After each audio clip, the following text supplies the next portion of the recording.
Welcome to simple recipes. இன்றைக்கி simple ரெசிபீஸில் நம்ம பார்க்க போகிற ரெசிபி சிக்கன் கிரேவி. இதை செய்கிறதுக்கு நான் 1/2 கிலோ சிக்கன் இன்றைக்கி எடுத்திருக்கேன். சிக்கனை க்ளீன் பண்ணி நம்ம எடுத்து வச்சுக்கலாம். 3 வெங்காயம் கட் பண்ணி எடுத்துக்கலாம். ஒரு வாணலியில் எண்ணெயை ஊற்றி கொஞ்சம் சோம்பு போட்டு, சோம்பு பொரிஞ்சதும் வெங்காயத்தை போட்டு நல்லா வதக்கிக்கலாம். வெங்காயம் வதங்கும் போது 1 டேபிள் ஸ்பூன் இஞ்சி பூண்டு பேஸ்ட்டையும் சேர்த்து நம்ம வதக்கிக்கலாம். 3 தக்காளியை கட் பண்ணி அதையும் வெங்காயத்தோடு சேர்த்து வதக்கிக்கலாம்.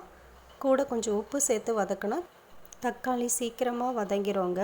வதங்கின பிறகு அதை எடுத்து தனியாக வச்சுக்கலாம்.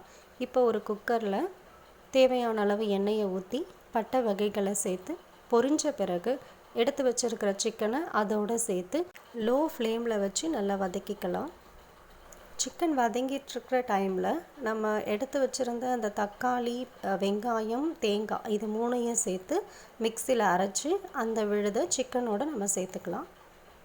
அதோட 2 ஸ்பூன் மிளகாய்த்தூள், 1/2 ஸ்பூன் மஞ்சத்தூள், 1/2 ஸ்பூன் கரம் மசாலா இது 3ஐயும் சேர்த்து அதோடு கலந்துக்கலாம். மசாலா வாசனை போகிற வரைக்கும் நம்ம வதங்க விட்டுட்டு அதோடு தேவையான அளவு தண்ணியை ஊற்றி குக்கரை மூடி ஒரு 4 விசில் வச்சு நம்ம எடுத்துக்கலாம். விசில் வந்த பிறகு இறக்கிட்டால் நம்மளுடைய சிம்பிள் கிரேவி ரெடிங்க. இந்த ரெசிபி உங்களுக்கு பிடிச்சிருந்தா நீங்களும் ட்ரை பண்ணி பாருங்கள். சிம்பிள் ரெசிபி சேனலை சப்ஸ்கிரைப் பண்ணுங்கள்.